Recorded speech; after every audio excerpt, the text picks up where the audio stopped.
Hello, നമുക്കിന്ന് ഒരു variety chicken കറി ഉണ്ടാക്കാം. അപ്പം വറുത്തരച്ച് ചിക്കൻ കറി വെക്കാം. സാധാരണ നമ്മൾ തേങ്ങയില്ലാതെ എങ്ങനെ വറുത്തരച്ച് ചിക്കൻ കറി വെക്കുന്നതെന്ന് നോക്കിയാലോ. ബായോ. അപ്പം നമ്മളൊരു ചട്ടി എടുത്ത് എണ്ണ ചൂടാക്കി അതിനകത്തോട്ട് നമ്മൾ വറ്റൽമുളക് ഇട്ടു. ഇനി ഈ വറ്റൽമുളക് നമ്മൾ നന്നായിട്ട് ഇളക്കി കൊടുക്കണം. ഈ വറ്റൽമുളക് ഒന്ന് നല്ല മൂത്ത് വരട്ടെ, അതുവരെ നമുക്ക് വെയിറ്റ് ചെയ്യാം. 1 മിനിറ്റ് നേരത്തോളമൊക്കെ നമുക്ക് ഇങ്ങനെ വരട്ടിയെടുക്കാം.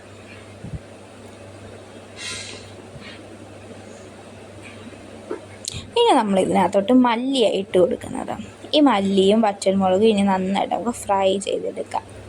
അപ്പോൾ ഈ മല്ലി ഇടുന്നത് ഇപ്പോൾ മല്ലിപ്പൊടിയാണെങ്കിൽ എന്നെ നമ്മൾ ഗ്യാസ് ഓഫ് ചെയ്തിട്ട് ആ ഒരു ചട്ടിയിൽ ചൂട് നിൽക്കുമല്ലോ, അപ്പോൾ അങ്ങനെ ഇട്ട് വഴറ്റിയാൽ മതി. ഇപ്പോൾ ഇങ്ങനെ മല്ലി ഉണ്ടെങ്കിൽ ഇതുപോലെ ചെയ്യാം, ഇല്ലെങ്കിൽ പൊടിയാണെങ്കിൽ അങ്ങനെ ചെയ്യാം. എന്നിട്ട് ഇത് നന്നായിട്ട് വരണ്ട് വരുന്നിട്ടുണ്ട്. ഇനി നമുക്ക് ഓഫ് ചെയ്യാറാകുമ്പോൾ അതിനകത്തോട്ട് പെരുംജീരകവും കറുവാപ്പട്ടയും ഇട്ട് കൊടുക്കാം.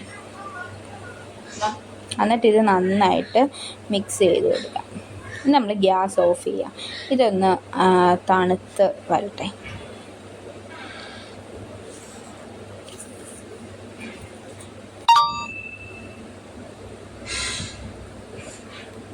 ഓക്കെ, നമ്മൾ ഇപ്പോൾ മിക്സിയുടെ ജാർ എടുത്തിട്ടുണ്ട്.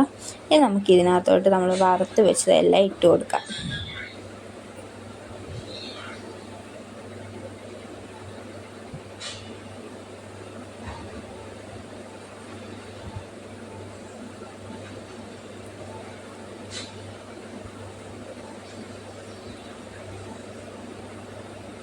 എന്നിട്ട് നമുക്ക് ലാസ്റ്റ് ഇതിനകത്തോട്ട് കുറച്ച് മഞ്ഞൾപ്പൊടി ഇട്ട് കൊടുക്കാം.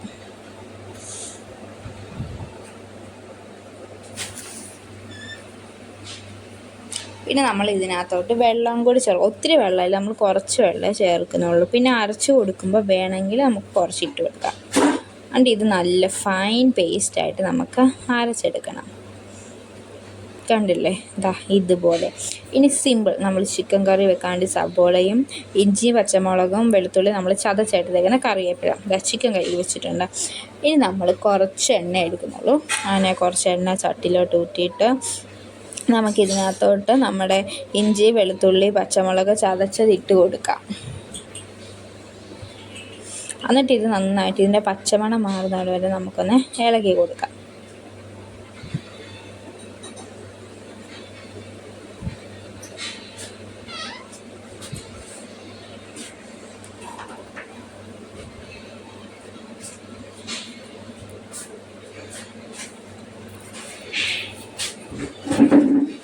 ഓക്കെ, ഇതിൻ്റെ പച്ചമണ്ണമൊക്കെ മാറി വന്നിട്ടുണ്ട്. ഇനി നമുക്ക് ഇതിനകത്തോട്ട് സബോള ഇട്ട് കൊടുക്കാം.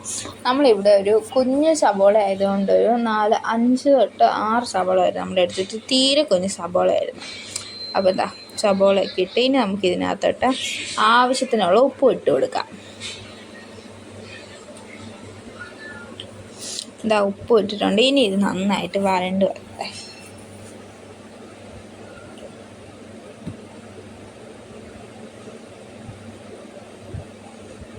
നമ്മുടെ സബോളയൊക്കെ ഇവിടെ നന്നായിട്ട് വരണ്ട് വന്നിട്ടുണ്ട്. ഇനി നമുക്ക് ഇതിനകത്തോട്ട് നമ്മുടെ ചിക്കൻ പീസുകളെല്ലാം പെരക്കിയിട്ട് കൊടുക്കാം.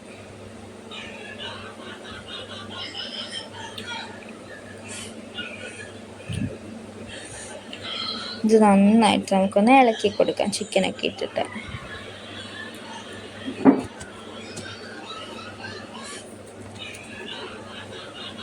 ഇനി നേരത്തെ നമ്മൾ അരച്ച് വെച്ച അരപ്പില്ലേ, ആ അരപ്പ് നമുക്ക് ഇതിനകത്തോട്ട് ഒഴിച്ച് വെക്കാം. നമ്മൾ ഇതിനകത്ത് ചിക്കൻ മസാല ഒന്നും ചേർക്കുന്നില്ല, ഈ അരപ്പ് മാത്രമേ ഉപയോഗിക്കുന്നുള്ളൂ. നമ്മൾ പൊടികളായിട്ട് മഞ്ഞൾപ്പൊടി മാത്രം ഉപയോഗിച്ചിട്ടുള്ളത്.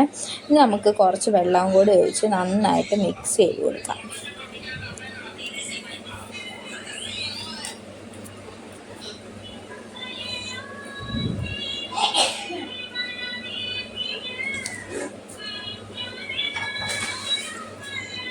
ഇനി നമുക്കിതൊരു മൂടി വെച്ച് നമ്മുടെ ചിക്കനൊക്കെ ഒന്ന് റെഡിയായി വരട്ടെ. ഇനി ഇതിൻ്റെ മണ്ടിൽ കറിവേപ്പില ഇട്ട് കൊടുക്കാൻ മറക്കല്ലേ. കണ്ടില്ലേ, നമ്മുടെ എണ്ണയൊക്കെ തെളിഞ്ഞ് ചിക്കൻ റെഡി ആയിട്ടുണ്ട്. അപ്പം നമ്മുടെ ചിക്കൻ കറി ഇവിടെ റെഡി ആയിട്ടുണ്ട്. ചിക്കൻ്റെ കൂടെ നല്ല വറുത്തരച്ച ചിക്കനൊക്കെ. അപ്പം നമ്മൾ കപ്പ ആണ് ഉണ്ടാക്കിയേക്കുന്നത്. അപ്പം കപ്പയുടെ മണ്ടയിലോട്ട് നമ്മുടെ ചിക്കൻ കറിക്ക് എടുത്തങ്ങ് ഊറ്റി നമ്മൾ ലെഗ് പീസ് മറക്കരുത്.